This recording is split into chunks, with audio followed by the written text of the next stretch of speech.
The final episode of Better Call Saul has officially adjourned. James McGill, also known as Saul Goodman, was taken into custody following a brief manhunt with a Slippin' Jimmy dumpster dive, scattering Saul's bug-out diamond stash amongst piles of trash, soon to be greeted by armed patrol officers from the Omaha Police Department. Facing numerous federal and state felony charges, Goodman is extradited to New Mexico and persuades defense attorney Bill Oakley to represent as advisory counsel, and the high-profile case exposure that comes along with it, also known as a career maker. In other words, Saul Goodman is orchestrating his own defense using Oakley as a proper courtroom etiquette spokesperson lawyer.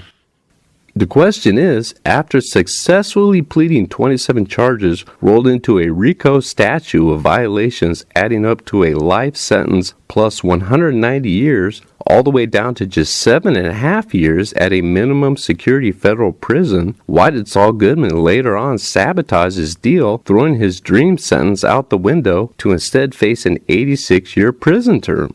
The answer, ladies and gentlemen, is Saul Goodman's unconditional love for Kim Wexler and to protect her from the possibility of future criminal charges being opened in an expanded investigation into her level of involvement on the indictment served upon Saul Goodman's violations connected with Walter White's kingpin narcotics manufacturing and trafficking operations. During the sentencing arraignment for the plea agreement, Saul recanted his claim he performed legal services for Heisenberg out of fear for his own safety and threats towards his life, making him a very well-compensated lawyer of servitude. In the middle of arbitration, Goodman voluntarily took the stand and was sworn in by the judge to offer additional testimony. Through the negotiation tactic over a carton of mint ice cream a month during incarceration, Saul pulled his law enforcement puppeteer strings to have Kim Wexler present in return for information into her actual criminal involvement and or alleged connected actions. Instead, a brilliant Better Call Saul moment played his hand, turning the legal proceedings on its head. In place of the agreed carton of ice cream for new information, now referring to himself as James McGill, Saul took full responsibility for actions levied against Howard Hamlin, denying Kim had any knowledge of the character assassination plot. That not only absolved her from any criminal intent, but also cleared Kim from any liability in the civil lawsuit filed by Howard's wife. Additionally, Jimmy McGill, also known as Saul Goodman, admitted he was a willing participant in the Heisenberg criminal conspiracy that was renowned of national and even international levels of media attention. Saul admitted he knowingly and willfully protected Walter White from law enforcement and on multiple occasions directly intervened, saving Heisenberg from death through sound advice with direct person-to-person consultations and second-hand party arbitrations. In Goodman's own words, he admitted that without his help, Walter White would have died in a matter of weeks, that in turn would have prevented the cascading domino effect of tragic events befalling numerous families and individuals with compelling trauma that directly or indirectly led to the loss of life of, at minimum, that of a dozen people. In a strange turn of courtroom events, Saul's own attorney Bill Oakley was moving to strike that his client's statements be removed from the record, treating him as a hostile witness, while the state's prosecution lawyers were behaving as Saul Goodman was their own defendant, on the stand petitioning the judge so he could continue to be heard, as even she was trying to end Goodman's self-incriminating claims from the head of the court itself.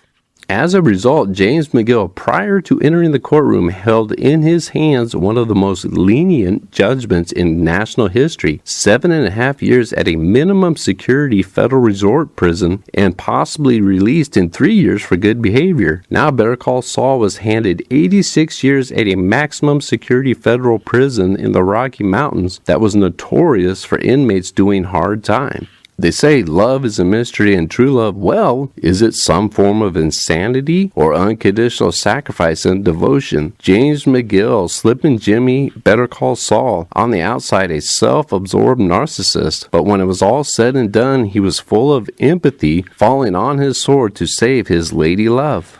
What a wonderful ending to an absolutely excellent series. And it appears the Breaking Bad universe is not over, with new continuations planned in the near future. Thank you, Elvis. I can't talk. Thank you so much for watching, and make sure you hit that button and like, and now my phone's ringing, and subscribe and all that stuff. Good gravy. If you enjoyed this coffee table production, please hit the subscribe button and the bell. Thank you, and have a wonderful rest of your day or night.